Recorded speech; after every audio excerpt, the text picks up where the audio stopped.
All right. Well, good evening. We've had some interesting things happen this Monday after the Detroit Grand Prix. The second place team of Santino Ferrucci's car failed post race inspection, and Marshall Pruitt had a wonderful article here at Racer Magazine. I'll make sure I put a link in the description below. He gets to keep his second place finish, but he will be docked 25 points and the team will be penalized $25,000. And unlike the other post race penalties after the 500, Ferrucci will retain his position. So it's interesting to see what's going on right now through IndyCar. Uh, Interesting. Okay. It'll be interesting to see what happens with IndyCar. Are we going to be seeing more and more penalties after the whole Penske gate or scandal that happened at Indianapolis? Because it seems like there tends to be a trend right now with Kirkwood, Ilott, Marcus Ericsson, now Ferrucci. And Ferrucci's his car was actually 10 pounds overweight, but the driver weight was off by, I think it was 1 pound, or was outside of that 1 pound limit. So it's going to be interesting to see what happens, because I think the rest of this season, we are going to see a lot more of this happening where IndyCar, the IndyCar tech has been, I think they've been told to ramp it up. If teams are making penalties, make sure you penalize them. And I think they're definitely doing that right now. So it's going to be interesting to see what happens this season, how much that's going to affect championships, because Ferrucci was in second place in the championship, and now he is, or not second place, was second in the race. So he lost 25 points towards his championship run. I don't think that team was in the running, but Kirkwood lost all of his points for the 500 and won this week, and now is second in the points, even with that loss. So I think it's a 78-point lead that Kirkwood has, or Palou has over Kirkwood after that awful wreck he had in the race of Palou.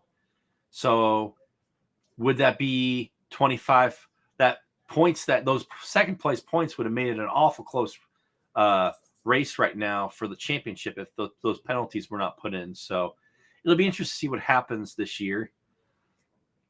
And I'm really happy for AJ Foyt Racing. They didn't lose to second place. They worked really hard all year, and road courses are not their strong suit, yet they showed up and they did a phenomenal job and made Chevy proud. So I'm glad they left them in second place. It's real sad that a driver weight, you don't really see that a lot. So he must have lost a lot of weight or gained a lot. I think it's more he lost a lot of weight while he was, must have been the last week, I guess. Maybe it was at Indy. And I also thought it was on, and I'll have to check with the tech guys that I know, but I thought they used the weight every year halfway through the season. At the beginning of the year, they weigh themselves, and then halfway through the season, they come to Indy and they weigh themselves again. And I thought they used that weight all season, but I'm not sure about that. So I'll have to find that out. But it's very interesting to see that he got penalized for the driver weight. Usually that one's not too common. So that was very interesting. But that is funny that this is presented by Honda. They won the race and finished first and second. But yeah, there's a lot of implications that can happen here. And I think we might be seeing a trend every week of a different team or different drivers getting penalized. And honestly, these teams probably are a little shaken up. I think after everything that happened at Indy, they don't know. They might even not be intentionally making mistakes. They make a mistake and get penalized for it. So we'll see what happens here. It might affect how teams take chances in the car. They might not put extra weight somewhere or something and afraid of being away from that fringe. So Maybe I'm wrong. Maybe they'll be fine. But I think if you have 3 weeks in a row of penalty and not 3 races, the qualifying, while it wasn't a race, I mean, that was a separate, I mean, qualifying for the 500 is a race in itself. So it's going to be interesting to see what happens coming up here with 2 weeks from now at St. Louis. Will we have any inspection problems and with teams, or will the week off this week help the teams kind of reset, recalibrate, make sure the car's in tip-top shape? Because that's something else you have to look at. Detroit, they just spent a whole month of May working on their oval car, and they go from a month to do one race to 7 days or 6 days, 5 days later, shipping to Detroit and have a road course car ready for the narrow streets of Detroit. So it'll be interesting to see. I know the crews have to be tired, and I think this is their last break. Boy, they have a long stretch coming up here. So I think it's the last break until at least the second or third week in July. There is no Olympics this year, so we will not have that problem on our hand with the big summer break. And remember, today is June 2nd, and the season ends the 31st of August, Labor Day weekend. So we're in the home stretch of the season, so it'll be very interesting to see what happens. I don't know. Oh, now I see that. Sorry, this is new. All right. That's cool.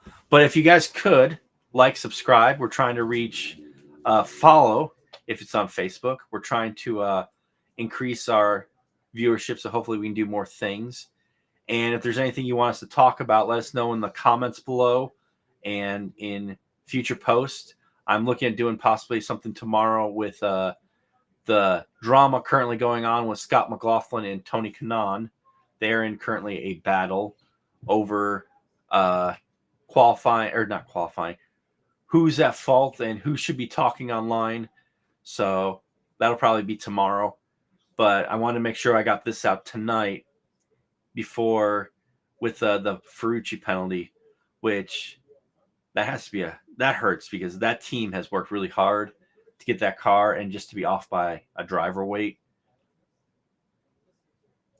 They might be more picky, but I think that they're told the technical crews are being told to be more picky. I think they want to make sure that the series is not being jeopardized at all by what's happening right now with the whole Penske gate. Everyone thinking that they got an upper hand. So I think they're making sure that everybody is staying straight and narrow.